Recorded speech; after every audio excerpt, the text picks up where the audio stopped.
नमस्कार, आप देख और सुन रहे हैं सिटी एफएम 91.2। आज हम राया ब्लॉक में आए हुए हैं। यहाँ पर हमारे साथ डॉक्टर जी हैं जो कि यहाँ के जो पीएससी हैं, यहाँ के प्रभारी हैं। इनसे जानेंगे कि आखिर टीबी के लिए टीबी मरीज़ों के लिए क्या-क्या सुविधा उपलब्ध कराते हैं और इनसे जानेंगे कुछ टीबी के बारे में। सबसे पहले सर आपका स्वागत है। अपने बारे में कुछ बताइए ताकि हमारे श्रोता आपके बारे में कुछ जान सकें। मैं डॉक्टर शशि शेखर यहाँ पे राया में मेरी ज्वाइनिंग करीब 3 साल पहले हुई थी और यहाँ पे तेज़ से बोलेंगे सर। यहाँ पे हमारे मतलब काफ़ी सारे टीबी के पेशेंट आते हैं जिनका बहुत अच्छे से ट्रीटमेंट भी होता है यहाँ पे। और ट्रीटमेंट में हम लोग सबसे पहले तो जांचें करवाते हैं यहाँ पे कि अगर किसी को 2 हफ्ते से ज़्यादा की खांसी है या उसको साथ में बुखार भी है, वज़न कम हो रहा है या फिर साथ में बहुत ज़्यादा उनको फैटिगेबिलिटी हो रही है, तो ऐसे केस में हम पेशेंट का चेक करवाते हैं और स्पुटम चेक करवाते हैं। स्पुटम का यहाँ पर पहले तो माइक्रोस्कोपिक जांच होती है। उसके अलावा हमारे यहाँ ट्रूनेट का भी सुविधा है जो कि कम ही जगहों पे उपलब्ध है, यहाँ पे उपलब्ध है हमारे यहाँ। और इससे एमडीआर टीबी वगैरह का भी हम पता लगा पाते हैं कि कहीं एमडीआर टीबी तो नहीं है, जो मल्टी ड्रग रेजिस्टेंट टीबी जो होती हैं।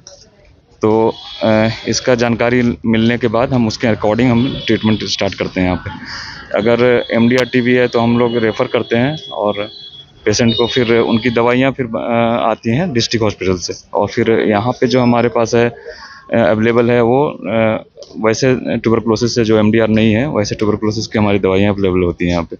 और फिर हम 6 महीने की दवाइयाँ देते हैं, फिर पेशेंट बहुत ज़्यादा रिलीफ भी मिलता है उनको। और सबसे बड़ी बात ये जैसे डॉक्टर साहब ने कहा कि हम मरीज़ों को पूरा जितना भी हो सकता है उनको टीबी के प्रति सॉल्यूशन प्रोवाइड कराते हैं। आखिर टीबी बीमारी है क्या और क्यों हो जाती है? क्या गलतियाँ हम कर बैठते हैं? इसके बारे में थोड़ा-सा बताइए। टीबी एक बैक्टीरियल डिजीज़ है, बैक्टीरिया की वजह से होता है। माइकोबैक्टीरियल ट्यूबरकुलोसिस जो एक बैक्टीरिया है जिसकी वजह से ट्यूबरकुलोसिस होती है। ये जनरली जब किसी को खांसी बहुत लंबे समय तक होता है, उसके साथ संपर्क में आने पे होता है। अगर हम हिस्ट्री में देखते हैं, उनसे पूछते हैं कि करीब 2 साल पहले तक भी अगर कोई किसी के ऐसे लोगों के संपर्क में तो नहीं आए जिनको कि बहुत लंबे समय से खांसी हो रही थी या उनको बुखार हो रहा था, तो ऐसे केस में अगर उनके संपर्क में 2 साल पहले भी आए होंगे तो उनको चांसेस रहता है कि ट्यूबरकुलोसिस होने का। और टीबी जो है इसके अलावा जो फैलता है मेनली ये है कि इसका स्पुटम जो है, स्पुटम किसी वजह से अगर सांस लेने के दौरान अगर नाक के थ्रू अगर लंग्स में चला जाता है तो उस केस में होने का चांसेस रहता है। इसके अलावा जैसे ये धूल कण में भी अगर ट्यूबरकुलोसिस के जो स्पुटम जो है वो काफ़ी लंबे समय तक सर्वाइव करते हैं, तो कभी कभी वो भी जो है सांस के थ्रू जाने के बाद में चांसेस रहता है कि उनको ट्यूबरकुलोसिस होने का। तो ऐसे में बहुत प्रोलॉन्ग्ड कहीं पर किसी से इन्फेक्टेड पर्सन के संपर्क में रहना या फिर किसी खांसते हुए व्यक्ति के आसपास रहना या उनके थ्रू डायरेक्ट कांटेक्ट में आना, उनके स्पुटम अगर डायरेक्टली उनके अगर इनहेल कर लेते हैं तो ऐसे केस में होने का चांसेस रहता है ट्यूबरकुलोसिस। हाँ, बिल्कुल। और यहाँ पर एक क्वेश्चन और सर, जिस प्रकार से कई बार कि जो टीबी पेशेंट होते हैं, खुद तो ध्यान रखते हैं कि घर के दूसरे सदस्यों को ना हो। आप क्या सलाह देना चाहते हैं टीबी पेशेंट के लिए जिससे कि दूसरे सदस्यों को बीमारी ना हो और खान-पान का पोषण कैसे ध्यान रखें? जो भी हम पेशेंट आते हैं उनको ये बताते हैं कि ये तो सबसे पहले मास्क का उपयोग करें, और उसके अलावा जो स्पुटम निकल रहा हो उसको एक जहाँ भी कलेक्शन करते हैं उसमें ब्लीचिंग पाउडर का घोल मिला करके उसके अंदर उसमें वो स्पुटम को अपना फेंकें और किसी एक जगह पे निर्धारित कर लें। वहाँ आसपास में जितने भी घर के लोग सदस्य हैं उनसे थोड़ी दूरी मेंटेन करें। और पहले 15 दिन तक, जैसे कि हम लोग दवाई स्टार्ट करते हैं तो पहला 15 दिन तक तो टीबी होने का चांस रहता है, लेकिन उसके बाद 15 दिन दवाई खा लेने के बाद उनके चांसेस बहुत कम हो जाते हैं कि दूसरे को वो फैला पाएंगे। तो क्योंकि ट्यूबरकुलोसिस का बैक्टीरिया जो है अब इतना एक्टिव नहीं रह जाता है कि वो 15 दिन दवाइयाँ देने के बाद में फिर वो किसी और को फैला सके, तो बाद में सेफ हो जाता है। बट पहला 15 दिन काफ़ी प्रिकॉशन में रखना पड़ता है। इस चीज़ की सावधानी बरतनी चाहिए। और खान-पान में तो नॉर्मली सब कुछ खाना खा सकते हैं, कोई ऐसी कोई परहेज़ तो नहीं है, लेकिन चूँकि कल्चरल डिफरेंस की वजह से यहाँ पे कुछ कल्चरल लोग कल्चर को मेंटेन करते हैं या मानते हैं, ऐसे केस में बहुत लोग ठंडी चीज़ों को नहीं खाना चाहते हैं, तो ठीक है, वो अपने कल्चर के हिसाब से जो परहेज कर सकते हैं करें। लेकिन वैसे मोटे तौर पे कोई ऐसा कोई परहेज करने की आवश्यकता नहीं है। सारी तरह के सब तरह के खाना को वो ले सकते हैं, कोई प्रॉब्लम नहीं है। न्यूट्रिशियस सब्सटेंस जैसे जैसे कि साग सब्जी है, ये सब ज़रूरी है।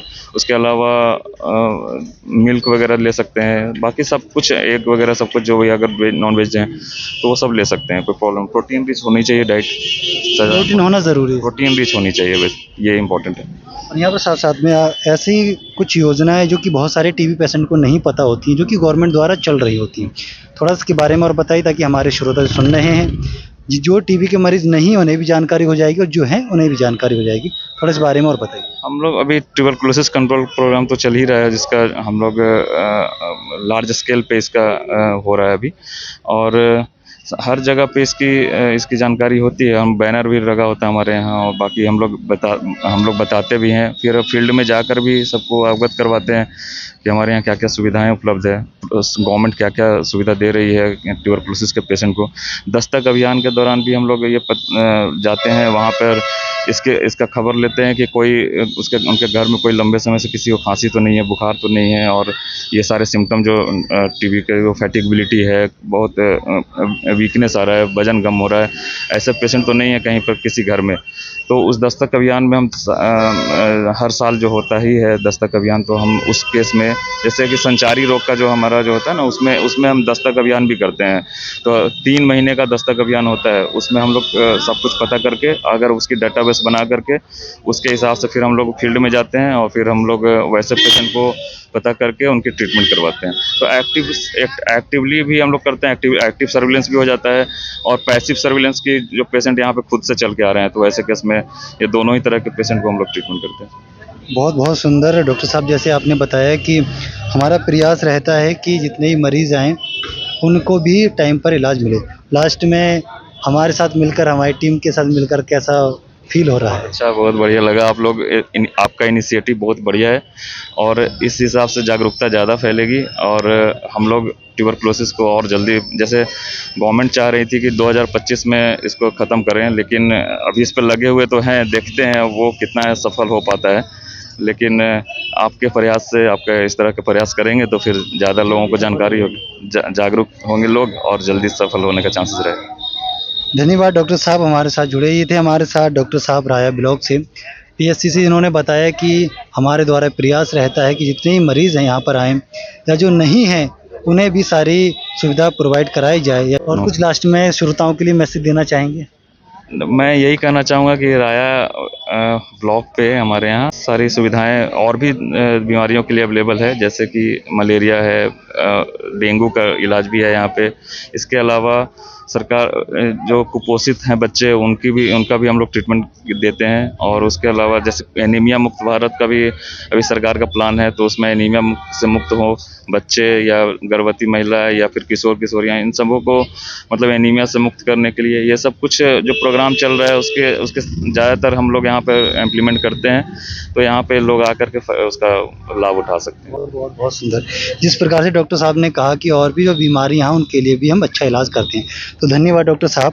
ये थे हमारे साथ राया ब्लॉक के कुछ मरीज और वहाँ के डॉक्टर और टीबी डॉक्टर, इनसे हमारी बात थी।